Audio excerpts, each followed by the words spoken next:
What's up, everyone? Matt here with another Who Are They Real Review today. And I cannot believe I finally get to talk about this film. Been waiting for this since last spring when we first got that trailer, right around the time when we thought, oh, COVID's only going to be a few months. And then it got pushed back and the wait just kept getting harder and longer. But we're here. It's finally out. And that is none other than the A24 film, The Green Knight, starring Dev Patel. Wow. Okay, where do I start off? I'm gonna preface it with this. I absolutely dug this film. I really enjoy this film.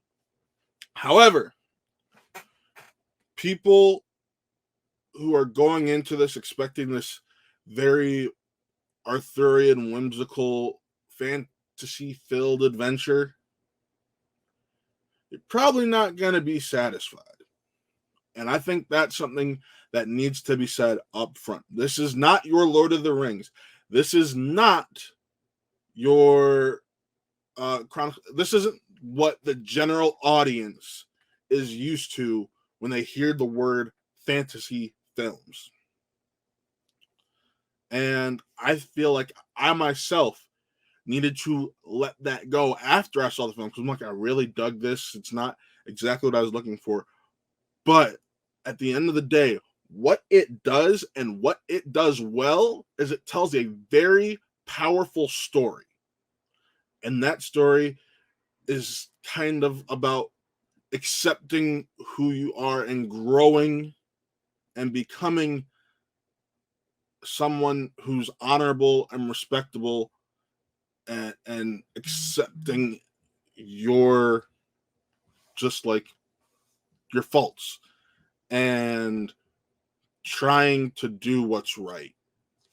And I think that's where this film succeeds. The score is just mind bending and amazing.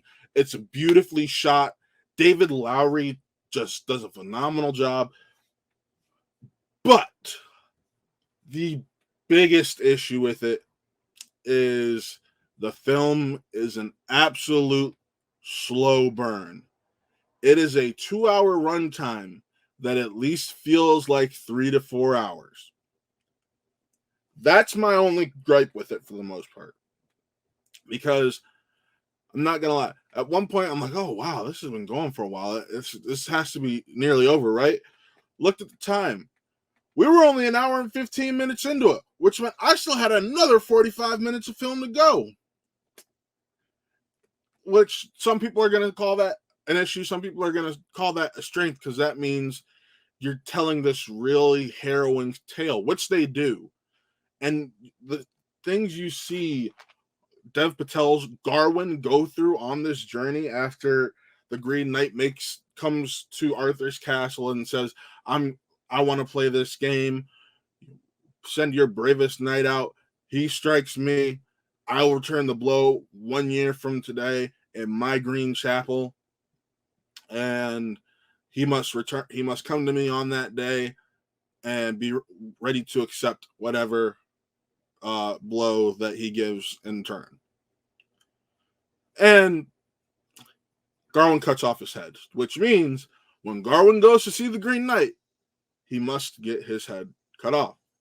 So you're looking at this tale about Garwin's journey and the peril and everything he goes through and the growth he goes through because he's very headstrong, couldn't care about anything else except being a knight and getting laid. I'm just going to be frank.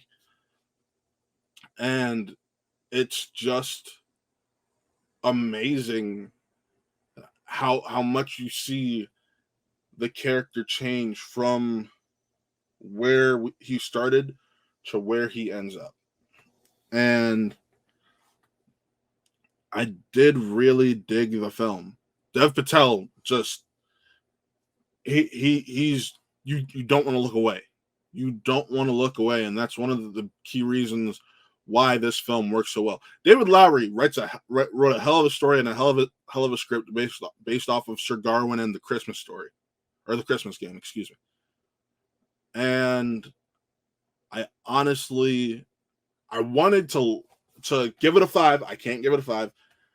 That runtime issue, that was the biggest detractor for me, because if I'm enjoying a film, I shouldn't feel like it's going as fast as a snail.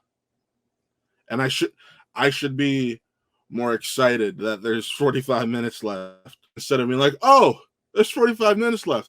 This has only been an hour and 20 minutes. This felt like 2. Okay. Let's do it. So that's realistically my biggest complaint. The score is amazing. It's got some horror elements in that score, and that's what really puts you on the edge of your seat. So for that reason, I'm giving Green Knight a 4. I want people to see this. I needed to preface up top, this is not the typical fantasy film that the general audience likes or wants to see. So this film will probably do poorly in reviews from general audience members who go to see it. But for those people who are really deep into philosophical thought, The Green Knight is without a doubt a film for you to check out, because it's heavy. It's heavy-handed, it's heavy, and it makes you think. So for that reason, go see The Green Knight this Friday, only in theaters. Mask up, be safe, have a good time. Come back here in this video. Tell me what you thought. Like, subscribe, all that fun stuff right here on What Real Entertainment. We have a ton of great stuff going on.